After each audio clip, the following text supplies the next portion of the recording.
مسئلہ فلسطین کا ہے، بڑی عجیب بات ہے۔ فلسطین آزاد ملک ہے، حقیقت یہ ہے۔ آپ یہ دیکھیے، جب دولت عثمانیہ کو دنیا کی بڑی طاقتوں نے مل کر ختم کیا اور خلافت اسلامیہ ترک میں ختم ہو گئی۔ دوستو، حضرت مولانا ارشد مدنی صاحب کا اندرا گاندھی اسٹیڈیم سے دیا گیا یہ بیان آپ سبھی کو سننا چاہیے۔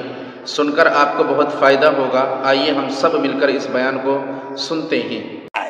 مسئلہ فلسطین کا ہے، بڑی عجیب بات ہے۔ فلسطین آزاد ملک ہے، حقیقت یہ ہے۔ آپ یہ دیکھیے، جب دولت عثمانیہ کو دنیا کی بڑی طاقتوں نے مل کر ختم کیا اور خلافت اسلامیہ ترک میں ختم ہو گئی، تو امریکہ، روس، برطانیہ، انہوں نے مل کر ایک یہودی حکومت قائم کی، اسرائیل ہے۔ اس کی ایک حدود اربع تھی، اس کے اندر فلسطین یعنی بیت المقدس نہیں تھا۔ جب وہاں اسرائیل ہو گیا، امریکہ اس کا سرپرست بن گیا۔ اب اسرائیل نے آگے بڑھ کر فلسطین کے اندر اپنے پیر جمائے اور بیت المقدس کو لینا چاہا۔ نتیجہ یہ ہوا کہ جب وہی اردن کے اندر اور بیت المقدس پر بھی قبضہ کیا اور اس کے ساتھ ساتھ فلسطینیوں کو غلام بنایا۔ ابھی دل نہیں تھما، تھوڑے دنوں کے بعد پھر آگے بڑھا اور گولان کی وہ پہاڑیاں جو شام کے اندر تھی ان کے اوپر قبضہ کر لیا۔ جس دن پہلا حملہ بولا فلسطینیوں نے، ہمارے ملک کے پرائم منسٹر نے یہ کہا کہ یہ دہشت گرد ہے۔ مجھے بڑا افسوس ہوا کہ یہ تاریخ ہی دنیا کی نہیں جانتے۔ ایسا لگتا ہے جیسے انہوں نے دنیا کو دیکھا ہی نہیں۔ میں نے اعلان کیا، میں نے یہ کہا کہ جو یہ کہتے ہیں کہ یہ دہشت گرد ہیں، اگر یہ دہشت گرد ہیں اور غلامی کی زنجیروں کو توڑنا یہ دہشت گردی ہے، گاندھی جی بھی دہشت گرد تھے، نہرو بھی دہشت گرد تھے، ہمارے اکابر بھی دہشت گرد تھے۔ یہ ایسی بات ہے جس کی کوئی تعبیر نہیں ہو سکتی۔ اللہ کا فضل ہے، اس کے بعد سے آج تک کبھی یہ نہیں کہا گیا کہ دہشت گرد ہے۔ لیکن مجھے افسوس ہے، میں نہیں مانتا ہوں اس بات کو، لیکن ہندوستان کی یہ غلط پالیسی اگر ہے۔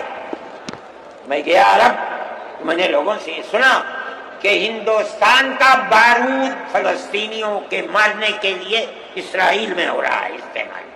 کہنے والوں نے کہا کہ ہندوستان کے فوجی بھی اسرائیل کے ساتھ لڑ رہے ہیں۔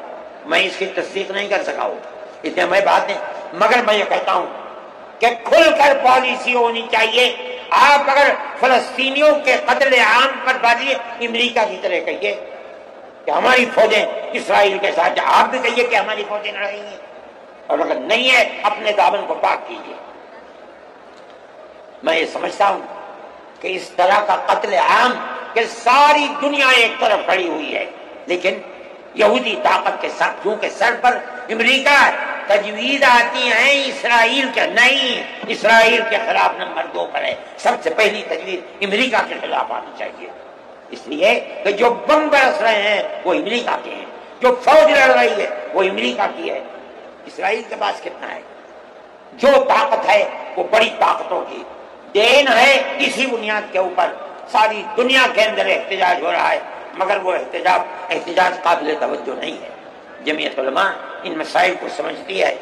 ہم نے اپنی بات آپ سے کہی ہے، مسلمان اپنے نظریات، اپنے خیالات کو صحیح کرے اور اس نہج کے اوپر چلے۔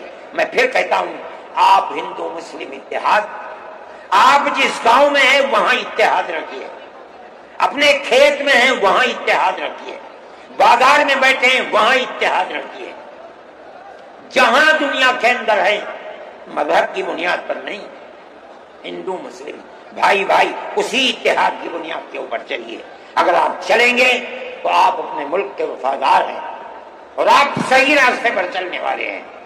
اور اگر آپ وہ پالیسی خدا نخواستہ جو فرقہ پرست نظریے کی پالیسی ہے، اگر آپ اسے اپنائیں گے، ملک تباہ ہو جائے گا، برباد ہو جائے گا۔ میں انہی نظریات کے ساتھ آپ حضرات سے اجازت لیتا ہوں اور اپنے اپنے ان احباب کا شکریہ ادا کرتا ہوں جنہوں نے توجہ دلا کر گھر گھر جا کر اپنے بھائیوں کو اس اجلاس میں آنے کے لیے آمادہ کیا ہے، جمعیت علماء کا پیغام پہنچایا ہے، اور ان لوگوں نے یہاں آ کر اس اجلاس کی رونق کو بڑھایا۔ میں شہر دلی کے ان لوگوں کو جنہوں نے 25,000 لوگوں کو جو سیدھے رام لیلا گراؤنڈ میں پہنچے تھے ان کے ناشتے کا بندوبست کیا، اور جمعیت علماء کے آواز بنانے والوں کے لیے محبت کا معاملہ کیا، میں ان کو بھی دلی شکریہ ادا کرتا ہوں۔ وآخر دعوانا جمعیت علماء ہند، جمعیت علماء ہند۔ دوستو آپ نے بیان سنا، آپ کو کیسا لگا کمنٹ باکس میں ہمیں ضرور بتائیں۔